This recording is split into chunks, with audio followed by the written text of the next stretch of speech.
The Fort Erie Podcast with Brent Jones. Brent Jones starts now. Hello and welcome. This is Brent Jones, and you are listening to the Fort Erie Podcast, episode number 82. It's February 6th, 2024. Hope everybody's doing well. Welcome to the month of February. Welcome to whatever rodent, groundhog related myth you like to believe in. This is the month for it. Good for you. We'll soon be coming up on Valentine's Day. I guess we'll talk about that next week. For today's episode, Lynne Rey is going to be joining me from Cope. So Lynne, if some of you may not know Lynne, she has taken over the office manager position at Cope. And so we're going to get an introduction to Lynne if you don't already know her, if you haven't already had the pleasure of speaking with her. We're going to be talking about some Fort Erie news. We're going to be talking about some community events. I'm going to bug you again to donate to my Coldest Night of the Year campaign in support of the Brain Injury Association. All that stuff is coming up today. But I wanted to start by asking you about something, dear listener. I'm just curious. Most of us, I shouldn't say all of us, but most of us go to the dentist twice, maybe once a year, twice a year, more often if you got dental problems, I suppose. And I was going to ask you, regular listeners, you know, there's a segment coming up in every episode, the Byrd Box, where you can call in, you can leave messages, squawk, share your opinions, anything you want, 289-599-BYRD. I would love it if you called in and told me about who you feel is the best dentist in the entire town of Fort Erie. Because one thing you notice, you might have to wait a long time to get a family doctor. But dentists, there is a dentist, I feel like, on every corner, and they are all accepting patients all the time. Matter of fact, if you do a Google search for Fort Erie dentist, the first results that come up are sponsored results. If you're not sure what that means literally there are dental offices in Niagara buying ads, like paying for advertising to come up first on Google, which is crazy. You've never seen a family doctor do that because they're all booked solid. They don't have any space. But no, dentists, for profit, and they have space for you. And they are advertising because they want your business. But I say all that to say, I digress. We got Fort Erie Dental Group on Garrison Road, Birdie Dental Office, obviously on Birdie, Oracare Dental on Garrison, Riverside Dental on Jarvis. There's a denture clinic on Niagara Boulevard. There are many to choose from. Now, you might be asking, why am I asking about dentists? Do I have dental problems? Well, no. I, as many of you know, moved to town 10 years ago approximately, and through a family connection, I ended up getting hooked up with a dentist in Niagara Falls. Now, I know I'm the guy who's always support local, but I now have a great relationship, a 10-year running relationship with my dentist, and he's done some great work. Some of you didn't notice last year, I got my front teeth repaired through bonding. If you didn't notice what they look like before and after, then maybe that's good. It just looks supernatural. But I was curious, if my dentist in the Falls ever retired, who should I start seeing in Fort Erie? Who's the best dentist in town, and what makes them the best dentist? That's one of those things where you go, well, they all clean teeth. Actually, they don't even. Usually the hygienist cleans the teeth. So dentists they all do the same thing. They swing a drill, they drill into your tooth, they give you a filling, they check and say, floss more often. I mean, do they all roughly do the same thing, or some better than others? What makes one different than others? I went through, I've got a list pulled up here, the most common fears. Apparently dentophobia is a real thing. If you are one of those people who's afraid, of going to the dentist, it's probably for one of these reasons. People are afraid of painful procedures. Marks number 1 on the list. I mean, I don't know they even had to make this list. Aren't most people afraid of painful procedures? Like if you have somebody who's got to stick sharp objects into your mouth and poke around, I mean, that's probably fear-inducing, especially because you're kind of pinned down on the chair. You can't really talk back.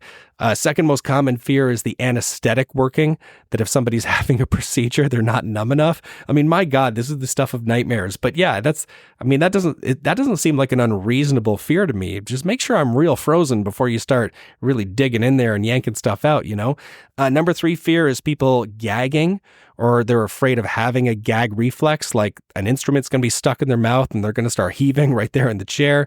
Number 4 is feeling like you have no control over the procedure. I mean, it's a fear, but it's a rational fear because, of course, you have no control. You're not the dentist. Number 5, being embarrassed about your oral hygiene or dental health. It seems to me like if you're the kind of person to be embarrassed about your oral hygiene, you probably should have done a better job for the 6 months in between your appointments. Brush your teeth a few times, guys. You'll be fine. Anyway, I say all this to say that, it is a universal experience that I don't think anybody loves going to the dentist. But if you love your dentist here in town, if you have a recommendation, I would love to hear it. 289-599-BYRD, or that's 289-599-2973. But to kick off today's episode, let's get into some Fort Erie news. News on the Fort Erie Podcast. Here's a look at what's been making news in our town over the past couple of weeks. Towards the middle of January, some of you may have heard a commotion on Ridgeway Road in Crystal Beach. There was a head-on collision that injured both drivers. A Niagara Falls man suffered life-threatening injuries in that collision. Niagara Parks, as many of you know, will be investing $19 million in a makeover project for the Fort Erie Marina. They're aiming to create a new, more spectacular waterfront destination and are inviting feedback from the public, input from the public. You can share your thoughts at niagaraparks.com right up until February 29th. Fort Erie's Randy Giroux will be taken to the track at Daytona Speed Weeks in Florida.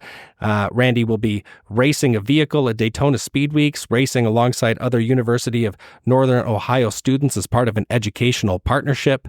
A man from Ridgeway was arrested for theft and possession of stolen goods. This was discovered after a welfare check performed by police. The check ended up leading to the discovery of a stolen vehicle filled with what were presumed to be stolen tools. This man faces multiple charges. Old Fort Erie is preparing for the total solar eclipse coming up on April 8th. It would be more accurate to say that Niagara Parks is preparing for the solar eclipse. They're going to have events at the Old Fort April 5th right through April 8th, I believe, kind of that whole weekend, with NASA and CSA scientists hosting talks and different eclipse-related programming leading up to the total solar eclipse. And on the topic of the eclipse, our town is gearing up with making viewing glasses available at Town Hall and at the various Fort Erie Public Library branches. It's a bit unclear to me at this point whether these solar eclipse viewing glasses are going to be made available to borrow for free, whether there's going to be a fee. I'm not totally sure, but what I do know for sure is that if you plan to stare up directly at the sun, please make sure that you are using properly safety-certified glasses so that you don't hurt your eyes. The region has unveiled its updated waste disposal fees, which are going to take effect on February the 12th. This will, of course, apply in the town of Fort Erie as well at the Bridge Street Depot. But this is the second round of disposal fee hikes in less than 12 months, with fees having been increased back in April of 2023. It varies based upon the materials, what exactly is being thrown away, what the minimum charges look like. But by my math, we're looking at like a 2 to 7% increase, another increase here in a span of less than 12 months. The Fort Erie racetrack is set to host the prestigious Prince of Wales Stakes again. That's coming up on September 10th, officially announced. They're hoping to build on the record-breaking 2023 edition. This will be the 89th Prince of Wales Stakes. Many of you may have woke up without internet recently. Cogeco outage that hit Niagara and Hamilton after a car accident. Car accident in Hamilton apparently severed one of these, fiber optic lines in Hamilton. So Cogeco repairs were complex, involved crossing a whole bunch of highways and traffic. It left some customers without television and internet until services were finally restored for everybody. I believe, though, our town had its service restored fairly quickly. There's a survey that came out, and this probably won't come as a surprise to anybody in our town, but as it turns out, Niagara residents prefer flying out of Buffalo compared to Pearson. I didn't know that they had to do a poll to figure that out, but the main reasons why people prefer to fly out of Buffalo is that it's not only less expensive, it's also significantly more convenient. Who would have thought? A pair of porch thieves, the worst human beings on earth, man, people that steal your packages off the doorstep, but a pair of Grimsby porch thieves were charged following a break and enter in Fort Erie. I believe this pair is actually originally from Hamilton, but was doing some porch thieving in Grimsby and then broke into a home in Fort Erie. Anyway, there's an ongoing investigation and a whole bunch of charges laid, and hopefully some folks, Grimsby, Hamilton, Fort Erie, otherwise your packages will be a little safer tonight. There's a a school bus driver who made news last week. He's from Fort Erie, but was involved in a hit-and-run collision in Welland, driving a bus full of kids, had a collision with an F-150 pickup truck and kept going. Apparently even lost a wheel in this, was driving a 3-wheel school bus. The children were all unharmed, but the bus driver's facing charges, obviously, not only for the hit and run, but for, further endangering the kids at that point, driving away. A Fort Erie woman was assaulted in her home after a highway encounter. So there was a man arrested for this, thankfully, after the pursuit. But, this man was known to this Fort Erie woman, was following her on the highway. There was a brief encounter where she pulled over to basically tell him, hey, back off. There was some sort of physical altercation. And then when she arrived home in Fort Erie later that day, found this man and another suspect at her house, which they, pushed their way in. And that's when the assault allegedly occurred. So police are still investigating that one. And kind of a heartwarming story from last week. Fort Erie, a young kid at John Brandt School was thrilled about his outdated trading card that he got, a vintage hockey card that he was able to redeem with Upper Deck, even though it was decades old, and involved a class surprise of new hockey cards and the opportunity to design a new company logo for Upper Deck as well. It's Fort Erie's answering machine, the Byrd Box. Welcome to the Byrd Box. This is the voicemail service I have set up for the Fort Erie podcast. You can call in anytime you like, 24 hours a day. You can squawk about anything you want, anything on your mind, anything you see around town. You can respond to anything you heard on this show. Call for any reason you like. I'll play your messages on the show. I'll respond to them. Great way to get your thoughts out. Not just to Fort Erie, but the entire world. Who knows who's listening to this podcast? Anyway, just one message I'm going to play for you this week. And I thought this was a great message. I thoroughly enjoyed this. Check this out. Hi, Brent. I haven't called before because I couldn't think of something to complain about, but... Hang on. I'm going to play the rest of her message here in just a sec. But let me just be clear. You don't have to call in with something to complain about. I know I call it the Byrd Box, and I say squawk about anything you want. I only call it the Byrd Box, guys, because the last 4 digits spell BYRD, and I couldn't think of anything else to call it. So I called it the Byrd Box. I say squawk, squawk like a bird. You don't have to complain. You can call for something nice too. You can compliment your neighbor or somebody doing good things around town, or you could tell me what you thought about, I don't know, what's on TV right now, The Bachelor, The Bachelorette. You can call for any reason you want. But anyway, I love this caller's commitment to wants to call because she's got something to complain about. So let's let her complain. Here we go. Hi, Brent. I haven't called before because I couldn't think of something to complain about, but I'm just out and about having a rare break while my partner puts my son to bed. And I just realized I'm very annoyed how nothing in Fort Erie seems to stay open till 9. I thought I'll swing by Rona. I'll have a look at the home improvement stuff. It's closed before 8. I'm just arriving at Canadian Tire here. It's past 8. It's closed. I think the least we can ask for is for things to be open till 9 on a Friday night for us to, get a bit of a change from Walmart. Yeah, I see that perspective. That's fair. I have to think for stores like Rona and Canadian Tire. I mean, I get the idea. You mentioned you want to go in and kind of do some window shopping. You said your partner's putting your son to bed, which is great. Hey, I want to go into the hardware store and have a look around. I mean, that's probably why they're not open after 8, because everybody who comes in is just killing time or looking for something to do. I mean, I don't know a whole lot of people buying like socket sets, after 8 o'clock on a Friday night, but who knows? I mean, it'd be nice if they were open till 9. We do have things like Sobeys, if you wanted to go walk around Sobeys and see what kind of cheese they have or whatever, see how expensive berries are this week. I mean, I think Sobeys is open till 9 or 10 on Friday. Tim's is probably open, if you wanted to walk in, and if you're just browsing window shopping, maybe you want to check out their selection of donuts. What do they still have left?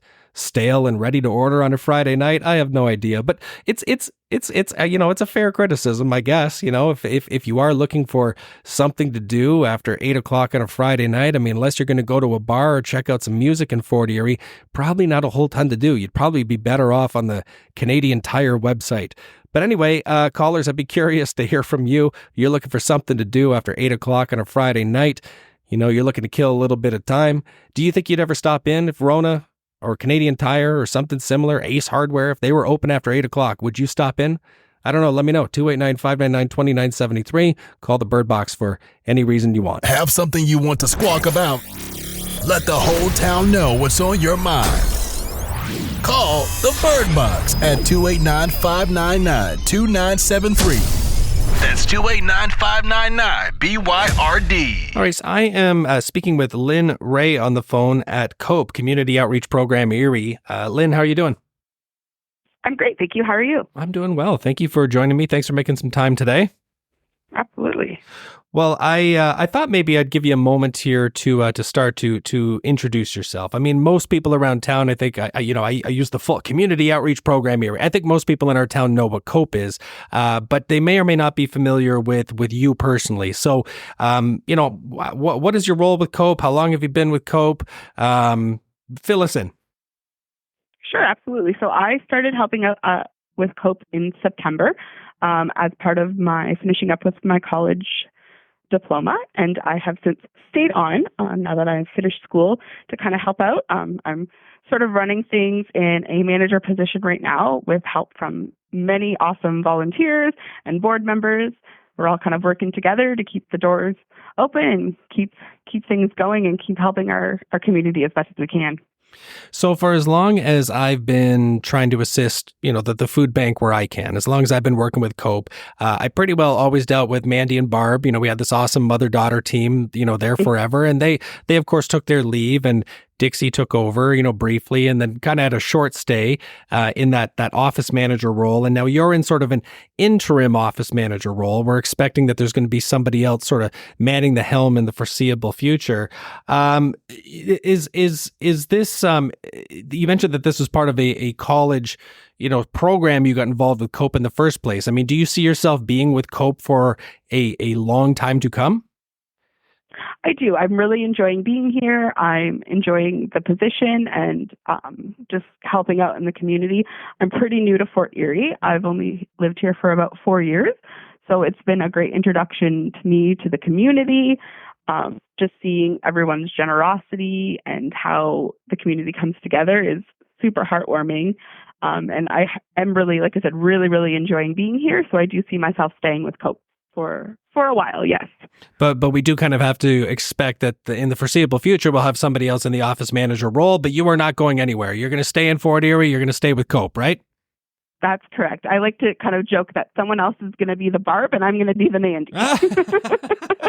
Hey, fair enough, man. There's worse things you could be in life than being Mandy. That's for sure. Absolutely. Absolutely. Now, I said they did so much amazing work for so long. So stepping into their footsteps has been an adventure and a learning curve because, I can't believe the amount of work that they did. It's amazing. Yeah. They're just wonderful people. Absolutely. Now, I think everybody listening, everybody knows COPE is essentially our one of our local food banks. Probably the most predominant one, particularly in the north end of town.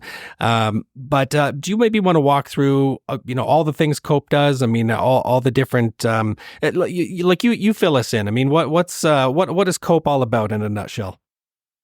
Yeah, so absolutely. Like you said, we are a food bank. So we're here to assist people who are a little short on food in emergency situations if they have nothing in their cupboards, or unfortunately, as we're seeing more and more people whose entire paychecks are going to their rent and they just really can't afford groceries. We're here to help them out. We have a lot of non-perishables in our pantry. And then for right now, for the perishable goods, we do offer a small voucher so that you can use that to maybe go buy, your eggs and your meat so that we can help people put food on their table for themselves and their families. And what other types of items are needed? Because I know, in December, I donated some diapers and wipes and that kind of thing. Toiletries and other household items you accept as well, right? Absolutely. Over the holidays, yourself and so many members of the community came together. So many food drives, so many people coming in, just offering personal donations, whether food, monetary. It was so heartwarming. I couldn't believe the amount of support that everyone in Fort Erie was offering COPE over the holidays. So I'd love to see that support kind of continue throughout the year with, like you said, food, personal care items, diapers and wipes. These are needs that we are going to have not just at the holidays, but throughout the year. Yeah, because that's tough, right? After the holidays, people get very, they like to give around the holidays. And then, rolls into January, rolls into February. It's dark out, it's cold, it's miserable. And people, is that the trend that people tend to forget to give maybe a little bit in January, February, March? I think that too. Yeah, like there's that high over the holidays, right? Like everyone's excited to get out, to help, to do what they can around the community, which is amazing. But people like COPE and, Salvation Army and other outreach programs around the community, we're here all year round. So to remember, like maybe when you're out at the grocery store and you see something on sale, you see a good deal on something, pick up a couple extra, drop it. We have a bin at No Frills, we have a bin at Sobeys, or you can come on by Monday to Friday, 10 to 3, just drop off the donation, and they're always welcome and they're always needed. Yeah, it's super easy when, Gary Hass and friends, they set up barrels around town, leading up to Christmas. But I think sometimes people forget, you can drop by and see Lynne at COPE, of course, and make your donation Monday to Friday, but there are bins already set up at No Frills and Sobeys. You can pick up something and just put it right in the bin on the way out. Absolutely, yep. Now, you mentioned the generosity around town and that you've been to Fort Erie for 4 years. I got you a little bit beat. I've been here about 10 years now. But I will say that the generosity in this town never disappoints. I mean, it is truly one of the most giving places, one of the most community focused places that I personally have ever lived. Yeah, like I said, it was super heartwarming. I couldn't believe just every day, another truck pulling up, or someone else coming in with even just one bag of groceries or a truck full of groceries, or just a couple dollars. It was so amazing to see everyone just coming together to support our neighbors. Yeah, that kind of thing happens in a small town for sure, and I think that's why so many of us decide to leave big cities and come to a small town. Where are you from originally, Lynne? You said you've only been here 4 years. Yeah, I'm from Windsor, so kind of far, but another border town, so things are similar in the way of life, I guess, being close to the States, and it's a bit of a bigger city, but it still has kind of that small town feel at certain parts in Windsor as well. Oh, I didn't want to offend you, but I was going to say, holy moly, talk about an upgrade leaving Windsor for Fort Erie, eh? Wow, good for you. Well, people here do love to take care of their neighbors, that's for sure. So we talked about people can donate, they should donate. How do people get help? If for folks in our community, who need some assistance, I mean, do they just come in and talk to you Monday to Friday, or how does that work? Yep. So they can come in. Like I said, we're open Monday to Friday, 10 to 3. When they come, we just need identification, proof of address, because we do, unfortunately, at this time, only serve people in the greater Fort Erie area. So we just need like a proof that they kind of live in this area. And then just like proof of income, or that they're receiving support, or if they're, if we do have a lot of clients who are employed as well. So just kind of like that proof of their pay stub or something like that just kind of shows that they're in need, and that we're here to help them when they need it. Now, would that be a reason to disqualify somebody who needs assistance, where they say, hey, I could really use some help this week, and, you go, hey, you make too much money? Is there an income qualifier on there, or how does that work? You know what? Not really. Like, we're not going to turn anyone away. We're here, you know what I mean, if you don't have any food in your pantry, you need something to feed your family with, we're here to help. That's what we're here for. Now, do you, and this is a bit of a broader picture question, and maybe as the interim office manager, I don't know if you've given some thought to this, but one of the things I've found curious over the years, you mentioned that you help people, throughout the whole town of Fort Erie. We seem to have a few different food banks. And I was having this conversation with Ann Waters of Salvation Army at the end of last year too. It's like we have quite a number of different food banks, different outreach type organizations in our town. And I'm wondering if you guys ever work together, or if there's ever a plan to work together, where that cheesy acronym, it's like team is together, everyone achieves more. But I think there's some truth to it. Rather than people having to make the decision, do I make a donation to Salvation Army or St. Vincent de Paul or to COPE or whatever? Is there ever a time of the year where you guys all come together and say, hey, let's do something sort of together for the community? So it is something that we've talked about. I know, like you said, we've been in discussion with Anne, as well as Teresa from Strong Fort Erie Neighborhood. Yes. We have talked about it. There's hopes that in the future it's something that we can all work together. I mean, just for example, when we received that donation of cereal that I know Gary spoke to you about, it was so much that we shared with Strong Fort Erie Neighborhoods and we shared with Salvation Army. So it is something that we are coming together and we're kind of helping each other out where we can. I mean, we're all working towards the same goal. And I'm glad you brought up the cereal. For listeners maybe who missed that episode or are not familiar with the story, Gary Haas and some of his friends here in town do a lot of different fundraising initiatives, collections for COPE throughout the year. And one of the deals this group was able to get was, I think it was like $20,000. I was going to say street value, but say retail value of Post cereals to donate. It was $20,000, right? Yeah, I mean, it was probably about 3,000 boxes of cereal or more. It was amazing. Yeah. I mean, terrifying that boxes of cereal are $7 each now by that math, but that's the terrible part. But the good news is $20,000 of cereal, and that's great. So you were able to share with Teresa Murphy, Strong Fort Erie Neighborhoods, and help redistribute some of that cereal through another organization that helps our community. Yeah. Okay, but that's yeah, so it was awesome. Like I said, when we receive something like that, and I mean, there are times when, Anne has helped out as well if she's received things. So we're kind of sharing and trying to build that relationship and then hopefully work towards, like you said, something bigger that we can all kind of work together. Yeah, and I'd love to know how to be a part of that too, because I think people get very set on I donate to so-and-so every year, this or that. And it's, I don't know. I think there's got to be some opportunity there. I was just curious to get your take on it.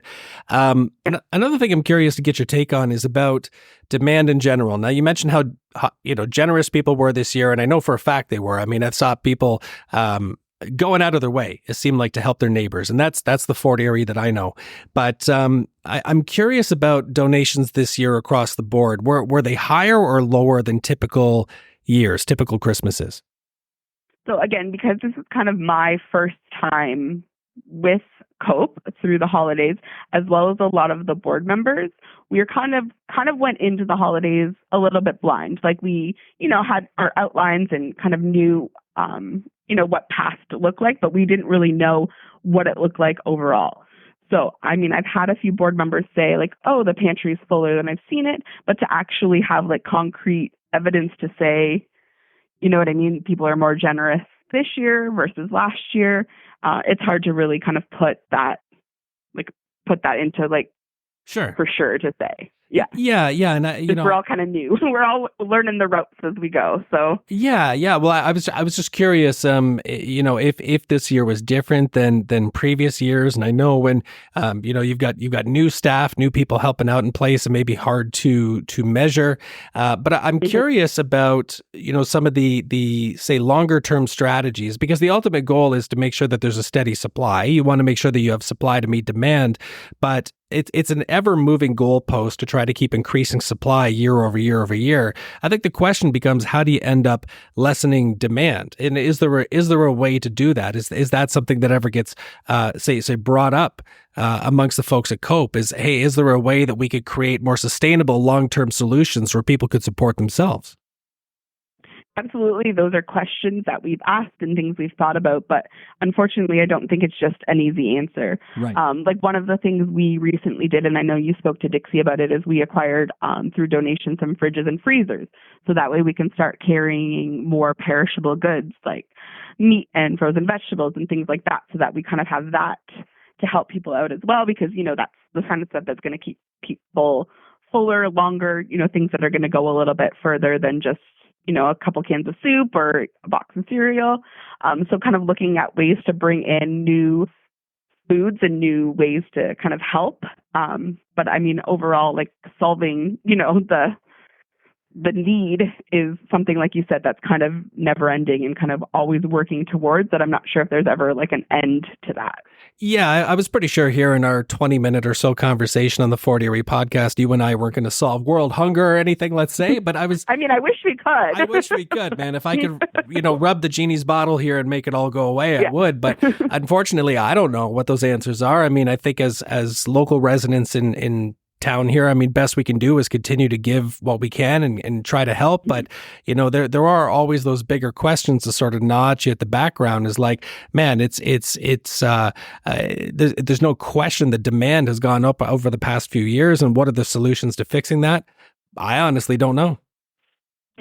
Yeah, no, absolutely. I mean, the cost, like you said, of everything is kind of going up. So that's creating an even further goal of, I used to have enough, I'm still making the same amount of money and I'm still paying the same amount of rent, but, the bills for our electric bill or grocery bill are going up, and it's making it harder to be able to go to the grocery store and get, your month's worth of groceries with that same check that you've always gotten. Of course it is. Yeah. I mean, it's outrageous. It's almost, the price of groceries, and you mentioned some of the home utility prices are nuts. But I was curious, do you guys need volunteers? I mean, I assume COPE is principally volunteer run. I mean, is there a need for volunteers right now, and how could somebody volunteer?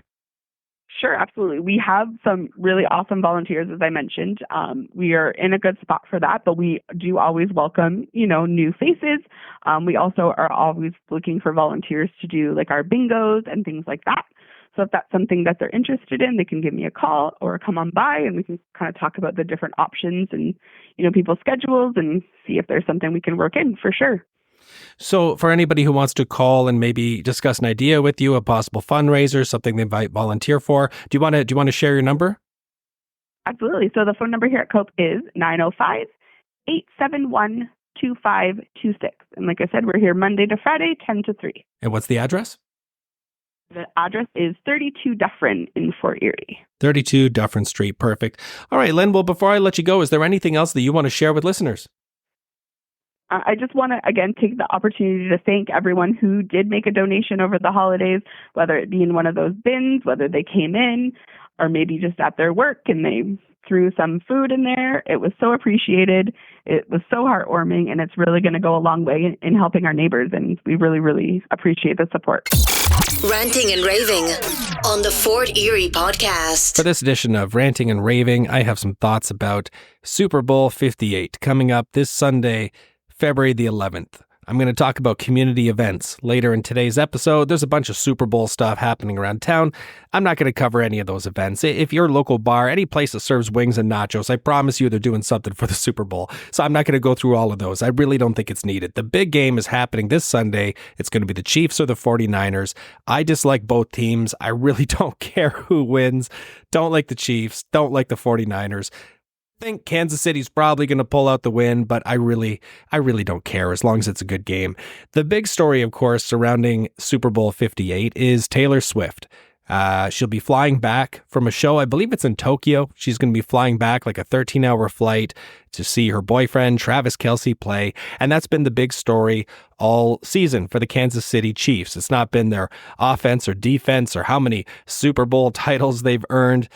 No, it's been that Taylor Swift has been in attendance at their games, and suddenly wives and girlfriends and teenage Swifties all over, they're all of a sudden taking an interest in football when they could not have cared less before. And the influence that Taylor Swift has on the NFL is unmistakable. It's to the tune of millions. According to one article I've got pulled up here, Swift's relationship with Kelce and her appearance at Chiefs games has generated $331.5 million in equivalent brand value for the Chiefs and the NFL.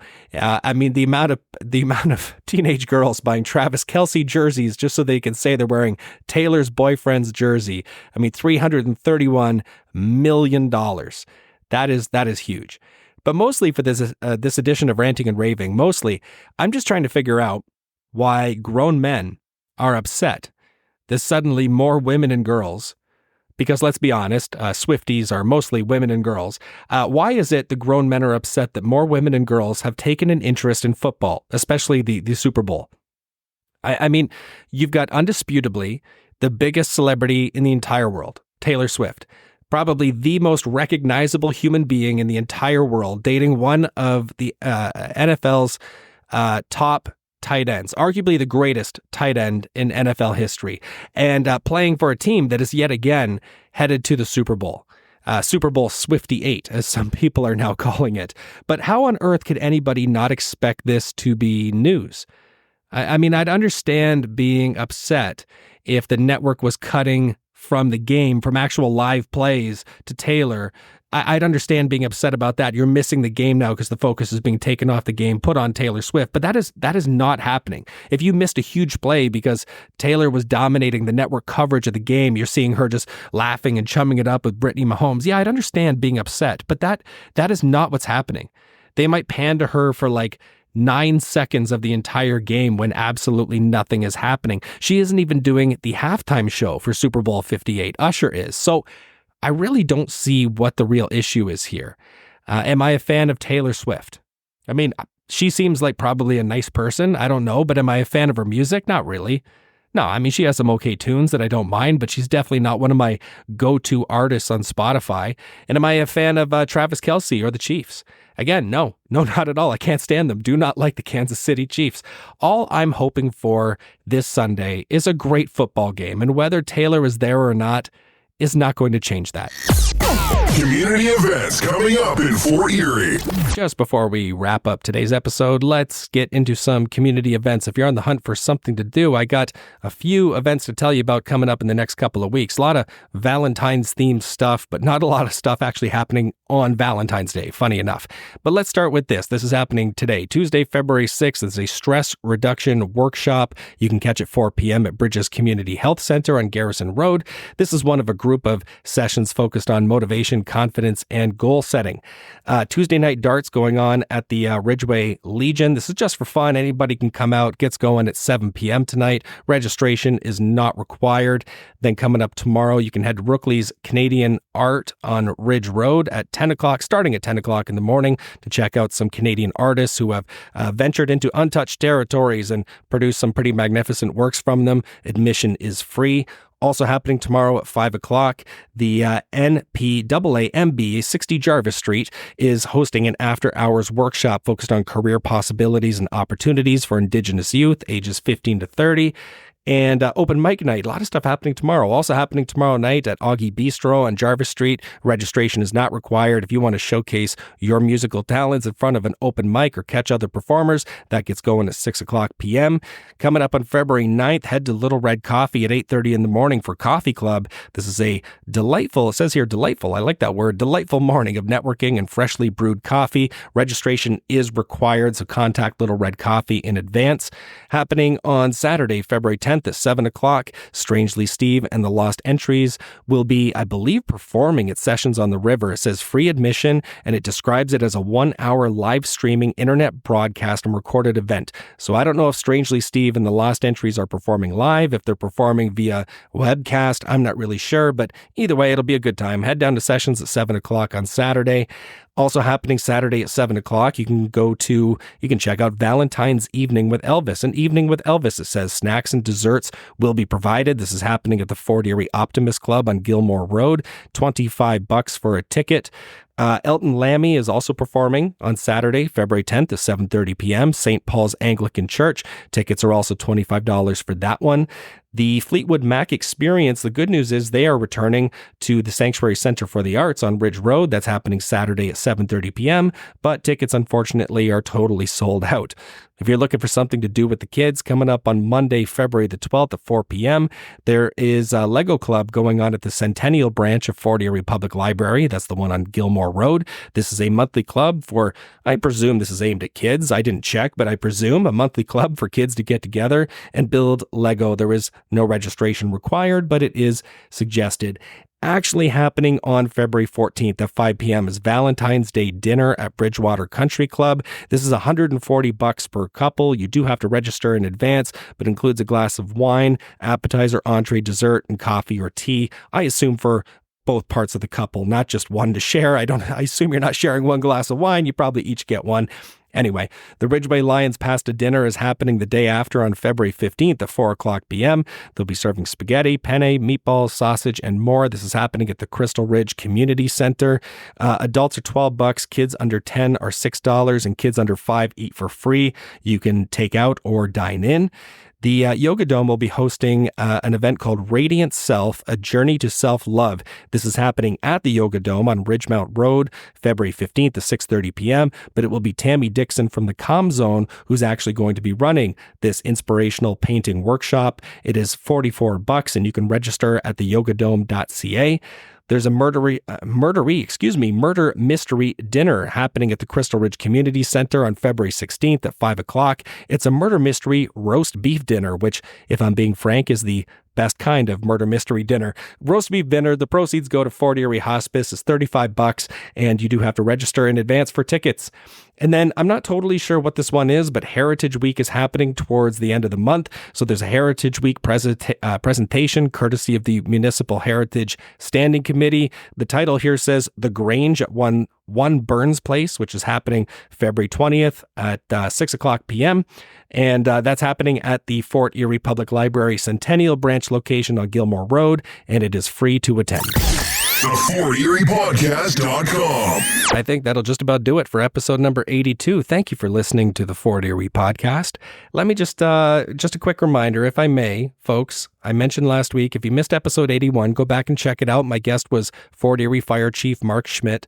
And Mark Schmidt and I are both participating in Coldest Night of the Year. We're both leading teams of walkers who will be walking to raise funds for the Brain Injury Association of Fort Erie. And at the time I'm recording today's episode, my team is well ahead of Chief Schmidt's. I hope to keep it that way. If you can spare $1, $2, $5, $10, $1,000, please consider making a donation to my Coldest Night of the Year campaign. Again, we've got a whole team of people here who are going to brave the elements to raise funds for the Brain Injury Association. And we're doing it to collect your donations to support Fort Erie's Brain Injury Association. If you'd like to make a donation, it's as easy as going to buywithbrent.ca. That's my website, buywithbrent.ca, and click the CNOY link at the top of the page. Top menu, CNOY. There's a little link in there. You click it, it'll take you over to the donation page. That's the quickest, easiest way to get there. Make sure to of course, I'm asking you to donate to this, that, and the other thing, but if you can throughout the year, be sure to support COPE. I know Lynn would appreciate our efforts. Get your messages in on the Byrd Box. I started today's episode asking you about dentists. Who was your recommendation for a dentist in the area? Should mine ever retire or get hit by a bus? I'd be curious to know who's the best dentist in the town of Fort Erie. 289-599-2973, or call for any other reason you like. Hopefully, I'll see you at one of the upcoming community events in our town. And as always, I endeavor to release a new episode of the Fort Erie Podcast every week, every Tuesday morning. And most of the time that happens, but it doesn't always. If you want to be notified when a new episode is released, make sure to use a popular podcast platform to listen. iTunes, Apple Podcasts, basically the same thing. Spotify, even Amazon Music, YouTube, whatever. Pick something that'll get you a notification when new episodes are released. But if everything goes according to plan, I'll be back at you with episode number 83 next Tuesday. Bye. You've been listening to the Fort Erie Podcast with your host, Brent Jones. Never miss an episode. Subscribe on Apple Podcasts or Spotify, or visit theforteriepodcast.com.